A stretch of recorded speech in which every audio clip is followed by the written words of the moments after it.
อ่าก็ก่อนอื่นรถก็สบายดีน้องเนาะที่ว่าเป็นลูกค้าของไอคูฮัทเนาะก็มีแต่ทั้งอันนั้นภายหลังติดตั้งเครื่องจักรแล้วแต่ทั้งบริษัทเขาก็มีข้อมูลอยากสอบถามน้องหน่อยนึงแต่ก็อยากให้น้องช่วยแบ่งปันเกี่ยวกับตัวด้วยสาเหตุใดที่ว่าเขาเลือกซื้อเครื่องจักรของไอคูฮัทนะมีแต่ก่อนอื่นรถจากอันน่ะรบกวนน้องซอยแนะนำตัวเองก่อนได้บ่นะน้องซื้อหยังได้ครับอยู่ไสสบายดีเนาะก็คือเยี่ยมยวนเนาะอยู่ทางบ้านทับปุ้ยเมืองเพียงเขาเพื่อนเสียงะนี่เนาะเออคืออันนั้นไอ้ว่าอยากรบกวนถามน้องคือตัวโครงงานน้ำก้อนนี่คือปัจจุบันนี่เขาเห็นมาได้จักปีแล้วอืมอ่าผ่านมาก็ซื้อเครื่องหน่อยนี้เขาเฮ็ดมานี่ก็ได้ปีหนึ่งหลังจากว่าเขาก็เครื่องน้อยเขามันกำลังการผลิตน้อยเนาะอืมก็ตอบแทนลูกค้าอาจจะบ่ทวงบ่ทันก็ได้คิดผลห้าเนาะเออยังไงนำบริษัทต่างๆเนาะอืมแล้วก็ เออคือน้องตัดสินใจเปลี่ยนมาใส่ตัวเครื่องเฮ็ดน้ำก้อนกำลังการผลิตตัวที่มีอยู่ข้างหลังนี่เนาะหมายความว่าเขาได้ศึกษาข้อมูลจากหลายบริษัทก่อนเขาตัดสินใจซื้อนำไอ้ผู้ก็ผ่านมาเขาก็ติดตามเมืองหลายบริษัทอยู่ก็มาเบิ่งแล้วก็เขาก็คล้ายๆเนี่ยเขาก็มาศึกษาบริษัทไอ้คูนนี้เนาะอืมเออคือเขาฮู้บริษัทไอ้ผู้นี่เขาฮู้ผ่านทางตัวใดมีคนแนะนำบ่หรือว่าเขาเห็นใน Facebook ทำที่แรกๆเนี่ยเขาก็เห็นอยู่ใน Facebook ก่อนเนาะอ่าครับต่อมาเขาก็ไปโทรไปถามบริษัทก็แนะนำว่าเพิ่นมาติดตั้งอยู่ไสเนาะว่าก็ประสานหาเพิ่นอืม เพราะแต่เพื่อนกาแบ่งปันประสบการณ์ในเพื่อนกาให้คำแนะนำน้องเหมือนเนาะอืมคือตัวน้องได้ใช้เวลาโดนบ่ที่เขาตัดสินใจซื้อเครื่องน้ำอันน่ะไอ้ผู้ก็ใช้เวลาได้เดือน นั่นน่ะ ก็ศึกษาข้อมูลแน่เนาะเออเออหลังจากที่เขาตัดสินใจซื้อน้ำไอ้ผู้แล้วเนาะแต่เพิ่นหลังจากเพิ่นเอาเครื่องจักรมาติดตั้งให้แล้วน้องประเมิน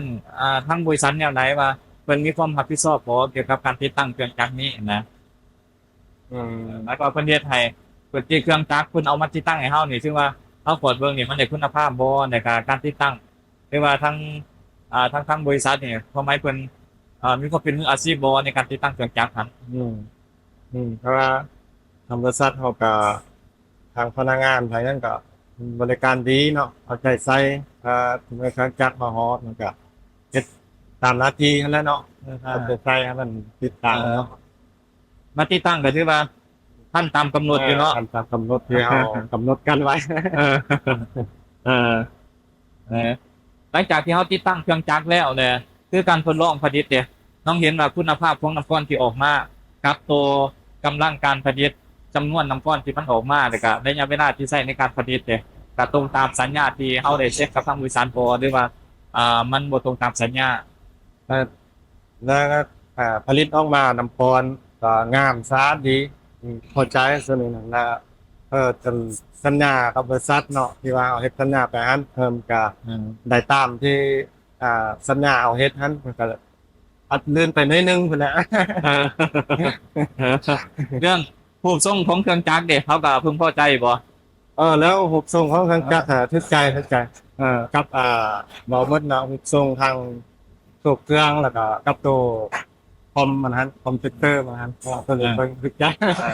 แต่เกี่ยวกับการใช้งานของเครื่องจักรเด้เพราะว่าเครื่องจักรมันจะเป็นเครื่องจักรทันสมัยเนาะโดยส่วนใหญ่มันจะใช้เป็นหน้าจอสัมผัสเบิดคือการนำใช้ของเฮานี่เฮาเห็นว่ามันยุ่งยากบ่หรือว่ามีข้อสะดวกแต่ว่าตามขึ้นเบิ่งก็สิมียุ่งยากอันหนึงทำอิฐนี้เนาะขั้นต่อไปนี่เราเข้าใจแล้วอาจจะง่ายกว่าแนวอื่นอ่าง่ายกว่าแนวอื่นเอออืมแต่ครับอันน่ะอาจจะรบกวนถามเพิ่มอีกสมมุติกรณีที่ว่าเพราะว่าปัจจุบันบริษัทเพิ่นก็เริ่มเข้ามาเจาะตลาดอยู่ทางลาวเนาะแล้วเพิ่นก็มีแผนว่าอยากขยายอยากซอกหาลูกค้าหลายขึ้นนั่นนะแต่กรณีถ้ามีลูกค้าที่ว่าสนใจอยากได้เครื่องจักรของนำบริษัทแต่ลูกค้าเพิ่นอยู่ภาคเหนือสมมุติว่าเพิ่นอยากขอเข้ามาเบิ่งทางโรงงานเฮาได้บ่มาเบิ่งเครื่องจักรตัวจริงหันก่อนเพิ่นตัดสินใจซื้ออืมคันแม่นผู้ใดเนาะมีความสนใจจักของ iPhone อยู่มออยู่ไกลตอนนี้คันคือว่าอยากเข้ามาเบิ่งเครื่องตัวจริงเขาก็พร้อมที่ให้ความร่วมมือเนาะพร้อมที่แนะนำอันสิ่งที่เฮาฮู้เนาะ เออเออ